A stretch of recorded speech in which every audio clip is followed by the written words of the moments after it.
आज 14 अगस्त 2025 है।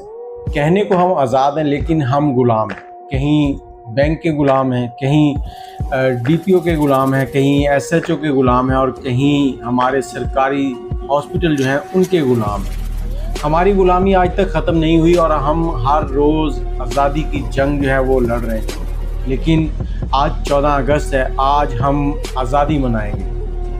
इस सारी गुफ्तगू को शुरू करने से पहले मैं आपसे एक लतीफ़ा नुमा एक बात शेयर करना चाहता हूँ। अगर समझेंगे तो बहुत बड़ी बात है। एक आदमी दूसरे आदमी से कहता है कि पाकिस्तान की आबादी 25 करोड़ है, अगर इसमें से 1 करोड़ बाहर चला जाए तो पीछे कितने बचेंगे? तो उस शख्स ने बेख्तियार जवाब दिया कि 24 करोड़।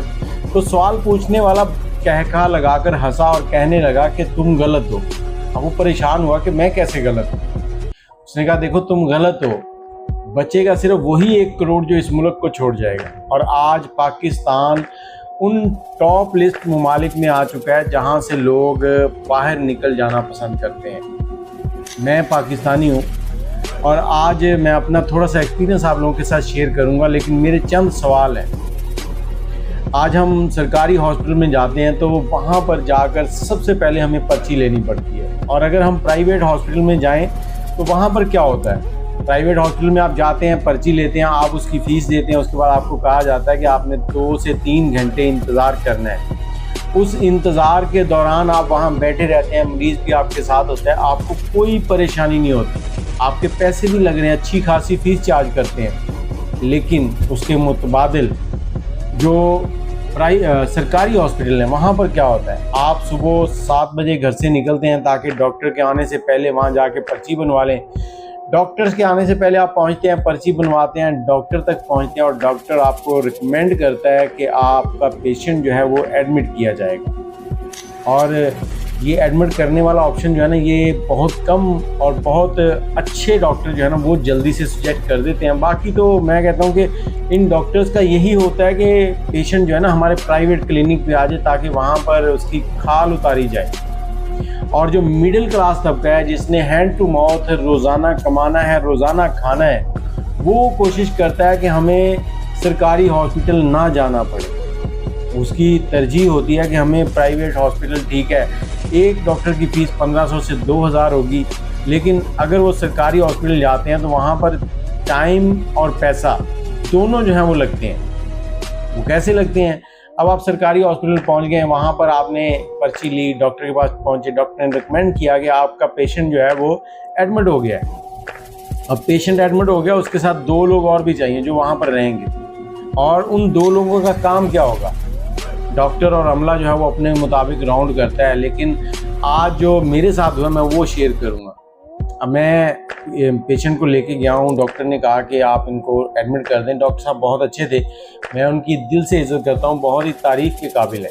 लेकिन जो स्टाफ है, स्टाफ का काम क्या है? अब हमें जो खपाया जाता है, आपका पेशेंट एडमिट हो गया, डॉक्टर ने टेस्ट लिख दिया कि ये टेस्ट चाहिए, आप नीचे जाएं, पर्ची कटवाएं, पर्ची कटवा कर वहाँ लड़के को दें, लड़का वहाँ से आए आपके पेशेंट का ब्लड सैंपल ले जाए, जो चीज़ चाहिए वो लेके चला जाए। बनता तो यही है, लेकिन होता क्या है कि आप पहले पर्ची कटवा के आते हैं, फिर अपने मरीज़ को लेके जाते हैं, मरीज़ को लेके जाके नीचे टेस्ट करवाते हैं, वहाँ मरीज़ भी परेशान, आप भी परेशान, और टेस्ट होने के बाद जब आप वापस आते हैं अपने बेड के ऊपर तो इतनी देर में एक और टेस्ट लिखा हुआ होता है कि ये टेस्ट भी करवा के आए।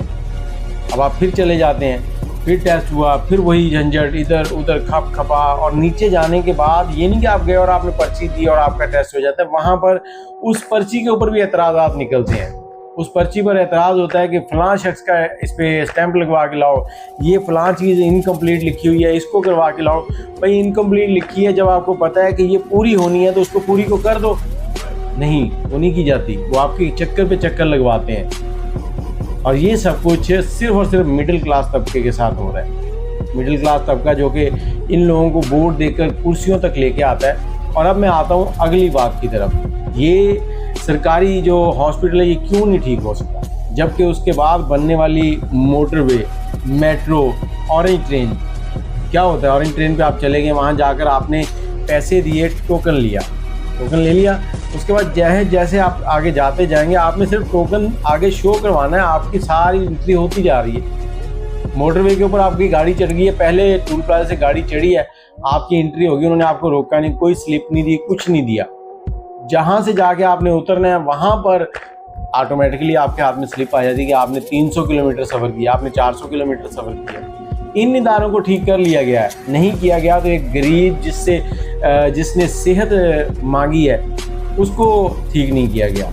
वो सिस्टम ख़राब का ख़राब है। और मैं यहाँ पर अपने भाइयों से बहनों से यही कहना चाहता हूँ कि अगर आपको कोई आपका हुक्मरान सेहत और तालीम ठीक तरीके से नहीं दे रहा ना, वो आपको सड़कें बना के दे रहा है, रोड बना के दे रहा है, गटर बना के दे रहा है, कुछ नहीं दे रहा, वो आपको गुलाम बना रहा है, ज़हनी गुलाम बना रहा है कि आप ना ठीक हो ना आप कोई उनसे उम्मीद लगा सकें। आपको हॉस्पिटलों के चक्कर लगाने हैं, आपके घर में मरीज़ है, आपको उसके ऊपर खर्चे करने हैं। हम पैदा होते हैं तो पैदा होने से लेकर हमारे मरने तक हम टैक्स देते हैं। हम पैदा हुए, ऑपरेशन हुआ, दवाई ली वालदा उसके लिए, वो सारी टैक्स वाली, फिर हमारे दलिया, सिरलैक, टीके, इंजेक्शन जो कुछ चलता रहा, इवन कि हम बूढ़े हो गए तब भी हमें दवाएं मिल रही हैं तो उसके ऊपर भी हम टैक्स दे रहे हैं। लेकिन उसके बरक्स हमें क्या मिल रहा है? हमें सिर्फ और सिर्फ धक्के मिल रहे हैं। और आज आकर अगर आप किसी के ऊपर वीडियो बना दें, वीडियो बनाकर अपलोड कर दें तो नीचे कुएं के मेंढक की तरह निकलते हैं कुछ हजरात और वो आके इन लोगों की सपोर्ट में कमेंट कर रहे होते हैं कि ये गलत है, ये गलत है। जबकि एक ही शख्स के 10 टेस्ट होने होते हैं और 10 टेस्ट डॉक्टर को भी पता होता है, अमले को भी पता होता है कि ये 10 टेस्ट इसके होने हैं। वो 10 के 10 लिखने की बजाय आपके 10 चक्कर लगवाता है। मरीज़ सही हो ना हो, लेकिन जो उसके साथ शख्स आया हुआ है वो 3 से 4 दिन के अंदर मरीज़ बन जाता है और मरीज़ की मैयत घर ले जाने के बाद वो बंदा मरीज़ बन के दोबारा हॉस्पिटल आ जाता है। आप लोग इस पर क्या कहते हैं? अगर आपने वीडियो देखी है तो राय अपनी ज़रूर दीजिएगा कि आपके साथ भी क्या ऐसे ही होता है। ये सब इस वक्त मेरे पाकिस्तान में चल रहा है और हम आज जश्न आज़ादी मना रहे हैं। क्या हम आज़ाद हैं? मेरा आज भी सवाल है आपसे। अपनी राय ज़रूर दीजिएगा। अल्लाह हाफ़िज़।